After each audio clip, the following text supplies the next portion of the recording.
Bro, y'all, woo, we got a lot to get into today, man. Jester, it is music episode 5, Book of Boba Fett. Let's go. We got a lot to get into, man. This episode was completely awesome. This episode was dope. And not unfortunately, it was probably my favorite episode of the series so far, which is weird because Boba wasn't in the... Anyway, we'll get to it. This episode was so amazing. It was so amazing. There's so much dope little details, little connections to the prequels. This episode was fantastic. I loved it. I loved it the whole way. I watched it 3 times when I got home this morning. It was so awesome to catch up with Mando again. Enough of the ranting, man. Let's get into this, man. We open the freaking episode with Mando. He shows up. Mando's doing his thing, man. He's still hunting. You know, he has the best guard. He pulls out the freaking Darksaber, dude. That is awesome that he still has it. I wasn't sure. I didn't think he was gonna really give it up, but I wasn't sure how we would see Mando after season 2 of Mandalorian, because we know that Bo-Katan kind of felt some type of way about when Mando won the Darksaber from Moff Gideon. So we knew that there might have been a little bit of tension there, but he still has the saber, and that's awesome. And this opening shot, this opening scene for the show was fantastic. Walking through the butcher kitchen looking for his bounty, and it's kind of funny back and forth. He talks to Kaba Baiz about, you know, looking for him, and he's talking to him, right? And he shows him the little hologram. He's like, I see him right now, and he's like, that doesn't even look like me. Mando went in there straight savage, slicing and dicing everybody. They really brought it with the intro to this episode. Really set the tone.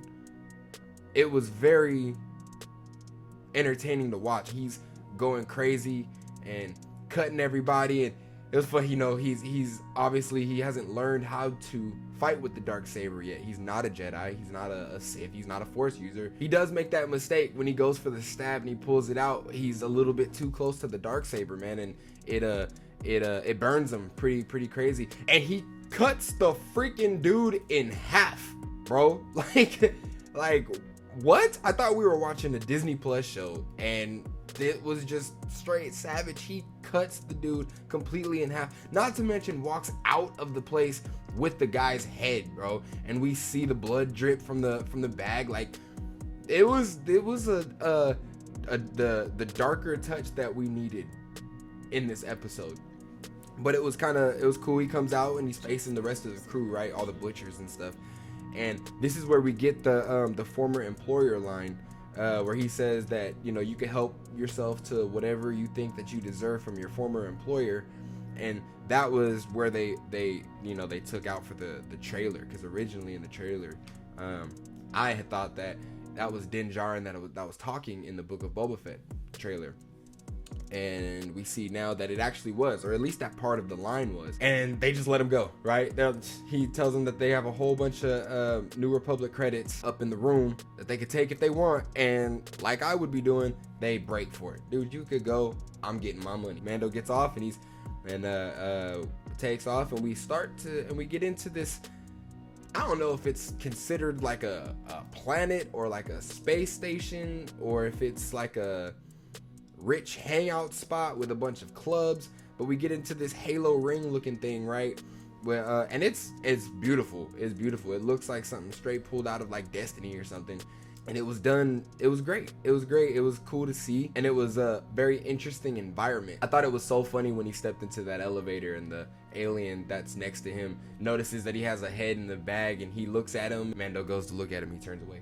You know, but Mando gets out, man, and he's going to try to collect his bounty from this big old bird-looking creature. I don't know what they're called. The guy is speaking Huttese. He's obviously a person of power, in a position of power. He's the one who gave Boba the bounty. He's kind of toying with him for a minute, asking him to sit down. have a meal with us. And Mando is not the social type. He's not a social butterfly. He wants to get his money and his information and get the hell out. That's the goal. That's the plan. He's not here to make friends. He's here to make a check. Because Mando is about his business. But the bird gives him his information, and he goes on this walk, finding clues that eventually lead him to the armorer, the woman Mandalorian that we've seen periodically in Mando season 1 and 2 that forges all of his armor for him. She's there along with Paz Vizsla, which is awesome. Paz Vizsla is huge. That guy is a monster. And it was really cool to see him again. I wasn't sure if we would see him after what had happened on Navarro. We learned that there's only 3 of the Mandalorians left.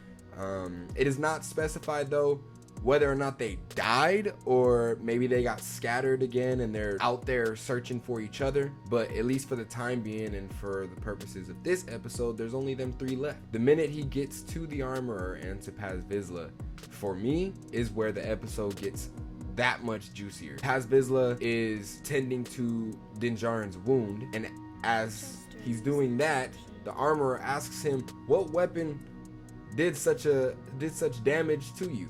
And he presents the Darksaber, and they have a little bit conversation back and forth about it. The armorer is very knowledgeable of a lot of history, to be honest. She knows a lot about the Jedi. She knows a lot about the Mandalorian lineage and their history. And she kind of tells him, and they go back and forth about the significance of the Darksaber. She's asking him, where did you get the Darksaber? Do you know its significance? And then she proceeds to explain why it is important to win this Darksaber in combat and not gifted to you, not found. You have to win this Darksaber in combat, because if you don't, then Mandalore is cursed and your rule isn't gonna go the way that you would hope. But the minute that he presents the Darksaber to her, you can see that Paz was feeling some type of way. He looks at that Darksaber and they're in a mask, but you can tell, especially his name being Vizsla, which we're gonna get into. The armorer goes in to explain that the Mandalorians have existed for 10,000 years, and then she name drops Tar Vizsla. Tar Vizsla is now, I don't know actually, since Disney's purchase of Star Wars, if Tar Vizsla was canon up until this point, but if he wasn't, he for sure is now.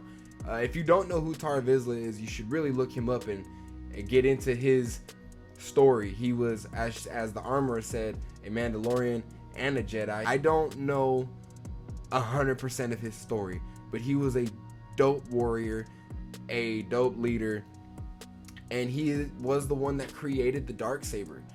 He forged the Darksaber, and when he died, the Jedi actually took the Darksaber and put it into the Jedi temple. And what the Mandalorians did so many years after that is they broke into the temple to reclaim the Darksaber because of the significance that it had to the Mandalorian people.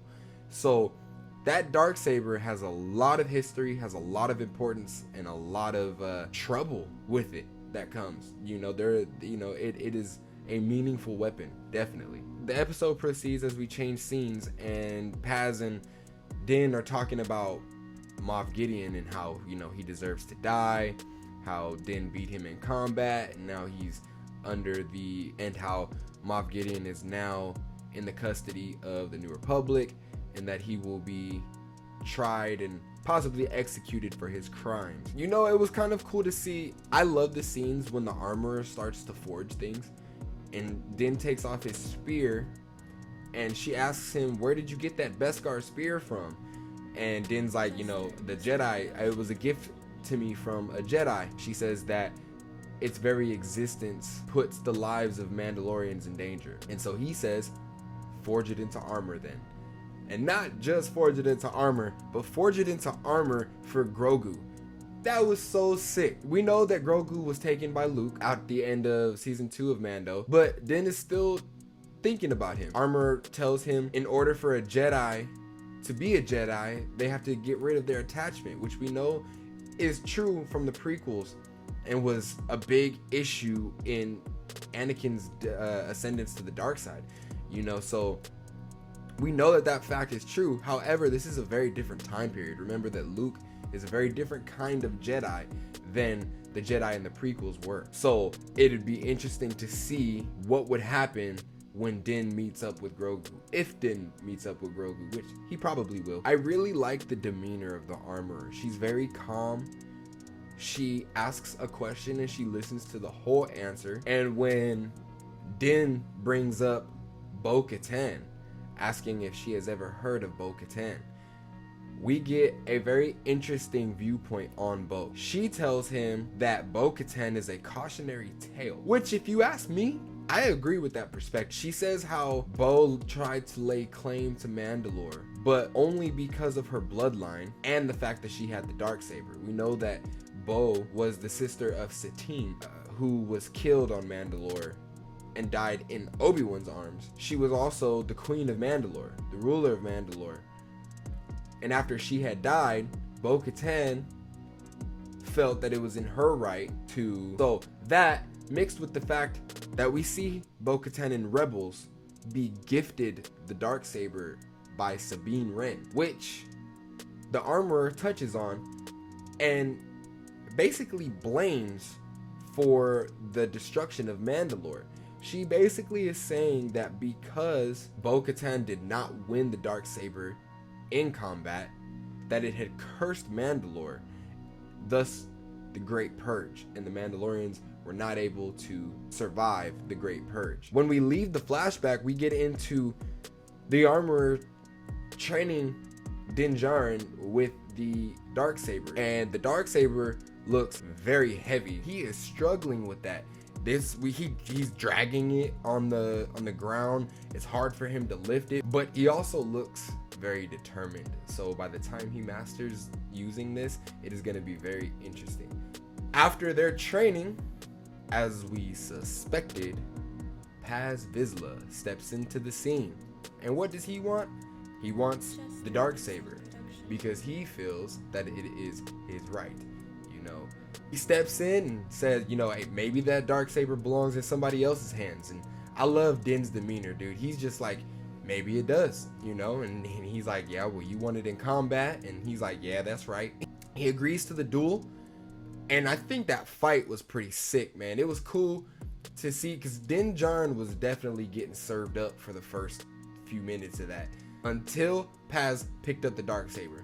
And that's where he messed up, because the minute you took that weight away from Din Djarin, he turned it up like 10 notches. And the armor had to actually save Paz Vizsla. You know, had it gone any further, Din Djarin probably would have killed him. That is what is supposed to happen in this combat, right? It's either death or yield, and I don't see either of them yielding. It was awesome to see, though, Paz Vizsla with his shield and his vibroblade, very reminiscent of the wars and the scenes of the Mandalorian wars and battles that we watched on Clone Wars animated series. It was visually pleasing to see. As the battle ends, Armorer asks the question.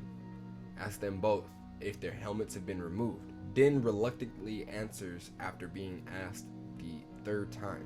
We know that he has, and he says that I have, and she tells him, then you're a Mandalorian, no more. That was crazy. It was such a flip, because I thought that everything was going in Din Djarin's favor, winning the battle, keeping the Darksaber, and all of a sudden she hits him with this question, and just like that, you're not a Mandalorian anymore. You know that it hurts. It's his whole life. This is his religion. This is his life. This is what this is him, you know? And so he's asking, I beg your forgiveness, you know, how do I atone? And she tells him that the only way that you can go and redeem yourself is by going into the living waters in the mines of Mandalore. How in the hell is he supposed to do that? Mandalore has been destroyed. The mines have been destroyed. Like, you know, and the only response that she gives is, this is the way. Thanks. Appreciate it. But that completely caught me off guard. And it was a little bit of a sad scene. I was a little bit hurt for Din. But then we follow Din going to Tatooine. He gets on the damn bus to go to Tatooine. But we see that he pulls up to Mos Eisley, which is pretty dope. An iconic part of Tatooine. When we pick up in Mos Eisley, we start to follow Pelimoto. She's funny in this, and I like that her comedy isn't overdone, at least in my opinion. I don't feel like she's too much. She's the comic relief that I feel the show needs sometimes. She tells him that she found him a ship. We know that the Razor Crest is no more, so he's been huffing it around on his own tubes. And what does she have, dude? It's a freaking N1 starfighter from Naboo, from episode 1, Phantom Menace. Such a sick tie-in and way to connect the prequel trilogy. That scene in Phantom Menace when Anakin is going to the space station and he takes off in that N1 starfighter. That scene was brought back into my head instantly seeing this. But we see that the starfighter is pretty banged up. It's a project vehicle, and Mando instantly is, I want my money back. He's like, no, it has potential. Just let me fix it up before you make your decision. Then we get a whole montage of them two fixing this baby up. And oh man, dude, this is probably my new favorite ship of Star Wars. Not gonna lie. The way this thing looks and the way he chromed it out and added his modifications, we got the 2 guns up there and the big old friggin' engine sitting up top, dude. This is like a freaking 68 Chevelle in space. It's all chromed out. They keep a little bit of the yellow in there to kind of, to give it a little bit of pop, and it works. It works awesome. One thing that I didn't know, that these ships in the prequel era, or at least on Naboo, these starfighters were handmade. Parts are handmade, not done by droids. I didn't know that. And she also tells him that it's off the grid because it's pre-Empire. So that definitely works in his favor. And he doesn't need a dock ring to go into hyperspace. Dude, this ship is fantastic. Another little weird part of the show was when Pelimoto says that she dated a Jawa. What?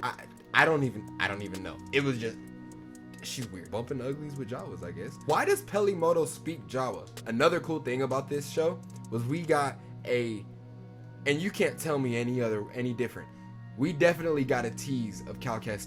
That droid, that BD droid that pops in and shows Din where to put that part. That was definitely a tease for Calcus. And knowing, if we could sidetrack just a little bit, Calcus was a youngling when Order 66 happened. So he's definitely still alive now at this time period. Maybe Calcus ends up finding Luke and Grogu, and Calcus becomes part of the academy that Luke is trying to start. That would be amazing. I'd be all for it. When the ship is done, we get an awesome, beautiful shot of Mando just admiring his ship, admiring the work that they put into this.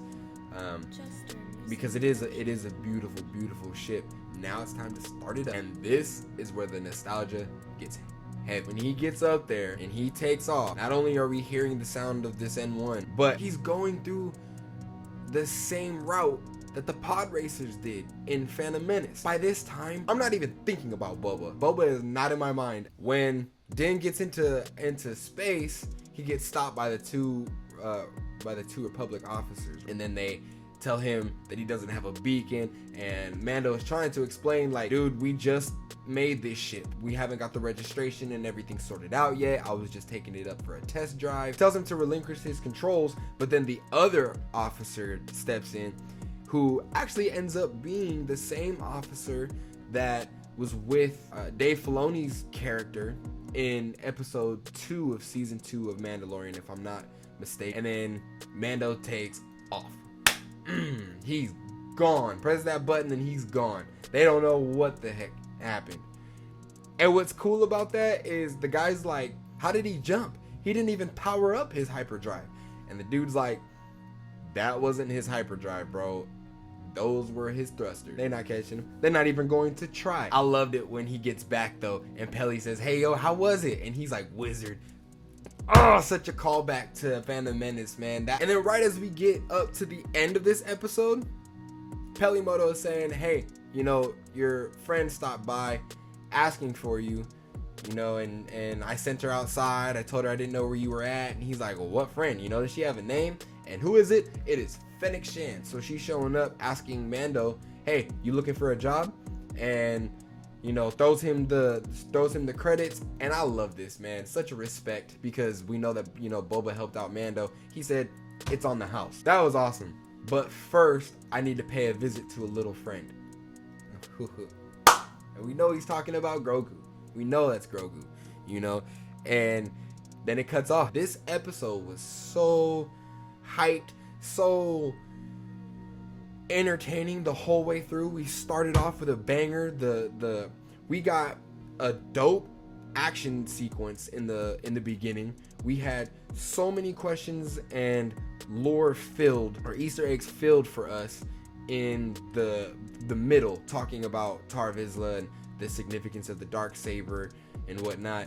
And then it's very paced well. Even after that, Mando trying to we're establishing what Mando's mission is going to be, you know, unless they, you know, take care of this in the next episode, which is very, very, very possible. But yeah, man, you know what, I was very skeptical about Luke and Grogu being in the series, Jester, in this show, because I didn't think that it would connect to Boba. Boba did his service in helping Din Djarin get Grogu safe, and that was it. You know, what kind of ties does Boba have to Grogu? Yeah, you know, he knows Luke, but I don't think that Boba is trying to get revenge on Luke Skywalker or anything. You know, I don't think he's out for him, you know, like that. So I really didn't think that we would get them in this show. After seeing this episode, oh, we're definitely gonna get Luke. I definitely think we're gonna get Luke and Grogu, maybe even a Han Solo. Harrison Ford has been rumored to appear in this show as a de-aged version, similar to what they did to Luke at the end of Mando season 2. I think it could happen. I really think it could happen. If Mando goes to find Grogu is with Luke, maybe Luke, I don't know if he's training Ben at this point, but maybe when he finds Luke, I don't think that the academy is established. I think Luke is out still looking for younglings other than Grogu. So maybe he's traveling with Han and Leia. You know, that would be awesome, because it would be the reunion of the OG characters that we were deprived of in the sequel trilogy. And I think it would be dope. I think Dave and John know what they're doing, and this is going in a very positive direction, this show. 2 episodes left. I also wonder if we're gonna follow Mando in the next episode. Obviously, we'll probably get a lot more Boba. It's probably gonna go back to feeling like Boba's show after this episode, mixed with Din, you know. So it's probably, you know, or we're not gonna see Mando, and maybe we pick up that mission of Mando's in season 3 of Mandalorian. I also wonder what he got Grogu forged, man. I wonder what it was. I think it's a little shoulder piece. I think it's gonna have a little insignia on there, a little something for him. Yeah, I absolutely loved this episode. I loved this episode. 10 out of freaking 10 for me. 10 out of 10. Which is very funny, because it was not a Boba episode.